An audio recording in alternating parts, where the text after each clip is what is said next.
So, good morning, everybody. I am Dipanjan Ghosh.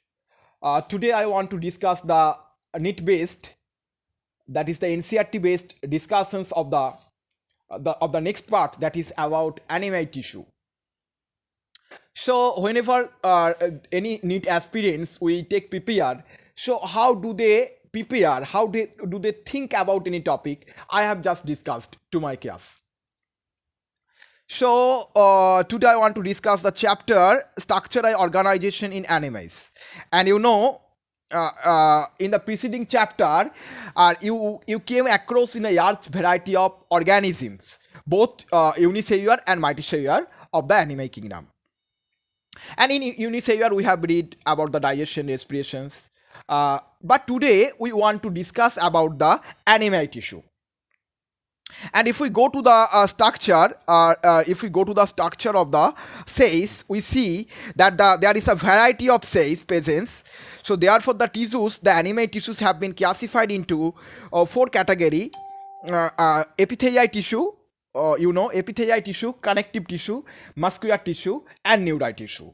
And for NEET aspirants, they should have a clear knowledge about epithelial tissue, because epithelial tissue we commonly refer to an epithelial tissue as epithelium. And epithelial tissue can be of two types. One is simple epithelium, one is the compound epithelium. Simple epithelium is composed of a single layer of cell. And we found it. Anyone can ask me, sir, where the simple epithelium is present? Because it is present to the body cavity portions, duct portions, and the tube portions, such as in case of renal tubule portion, which contain the PCT, DCT. Okay. And what is compound epithelium? Compound epithelium means it consists of two or more cell layers and has protective functions, as it does in our skin. So, on the basis of structural modifications of cell, we have classified the simple epithelial cell into three categories. So if we see, so they all are this figure, that is the the squamous epithelial cell. Squamous epithelial cell. This is the cuboid cell, that is the cuboidal epithelial cell, and this is the columnar epithelial cell. And the another one is the ciliated. I will discuss about it to the later on. So what is the squamous epithelial cell? That is, the squamous epithelial cell is made up of a single thin layer flattened cell, with irregular boundaries. And now the question is, where we can get that simple squamous epithelial cell? We can get that squamous epithelial cell to the blood vessels of lungs. So whenever we go to the lungs blood vessels, then we can get the squamous epithelial cell. And if we come to the cuboidal epithelial cells, this is basically the single layer of cuboid cell. As they are single layer, so that's why we have classified it into the category of the simple epithelial cell, and we have got it into the to the PCT, proximal convoluted tubule.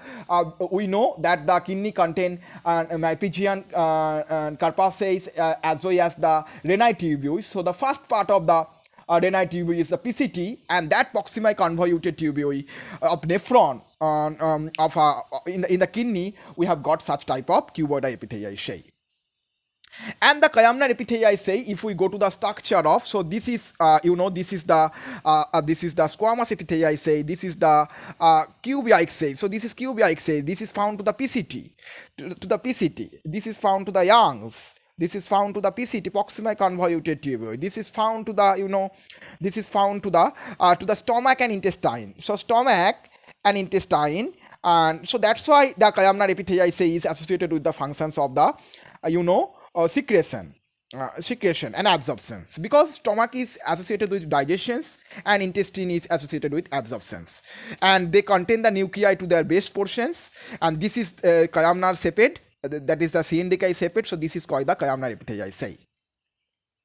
And if we come to the that cuboidal and the columnar epithelial cell can be, whenever their free surface is basically contain the cilia, they contain the cilia, then that will be denoted as the ciliated epithelial cell, or ciliated columnar or ciliated cuboidal, ciliated columnar epithelium say. So ciliated columnar epithelium is actually found where? Now it is basically found to the respiratory tract, basically to the bronchioli, you know.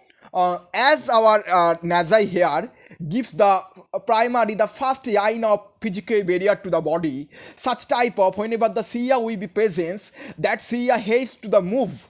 Whenever any foreign things we enter to the respiratory tract by somehow, then that cilia basically remove that particle. As well as when you know the mucosa clearance say, there are different types of cells are present to our lungs. Basically, it helps for the proper directions of the mucus flow. And we can get also that that you know that ciliated epithelium, ciliated columnar epithelium say to the fallopian tube, where the you know where the fertilizations is actually proceed. Where the fertilizations is actually proceed, we have got it into the fallopian tube. But to the next portion, what have we seen? We have seen that some of the columnar and cuboidal epithelium say have modified such type of you know modified such type of glandular epithelium say, and you know that glandular epithelium say can be of exocrine and endocrine nature. And whenever you come, sir, what is exocrine functions? Exocrine functions means whenever there is the secretions of mucus, saliva, that is the milk and digestive enzyme. So in exocrine functions, the basically the gland secretes the different digestive enzymes. But whenever we have come to the endocrine functions of that glandular epithelium say, then they basically secrete, they do not have any duct, so their secretion, they secrete basically hormone. So this is the basic difference between the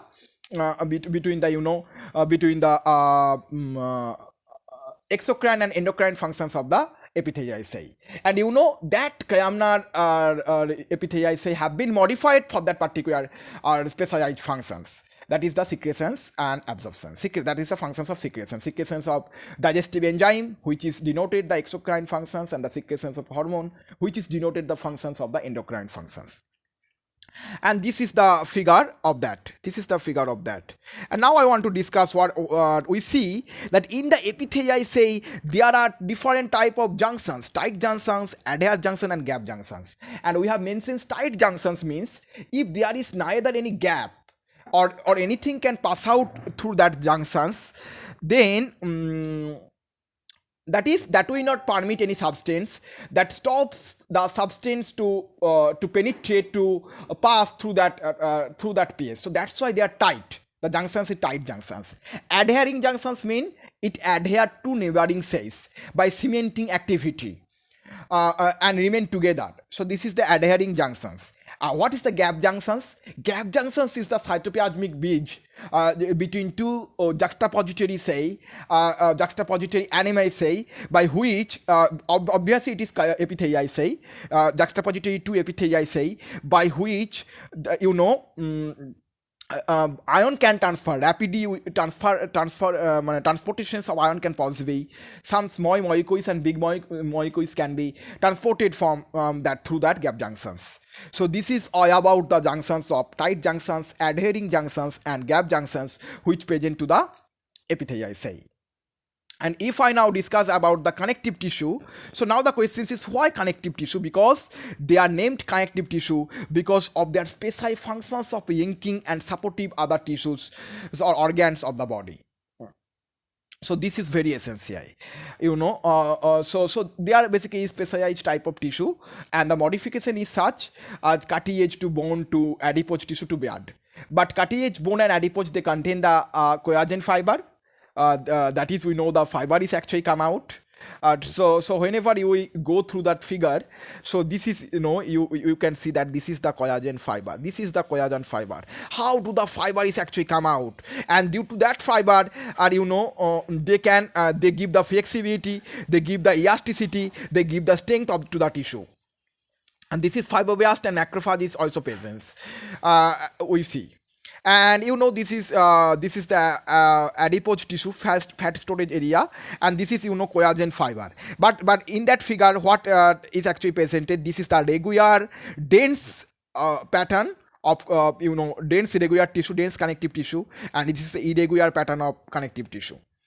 So whenever we read about that, basically the used connective tissue is basically the adipose tissue.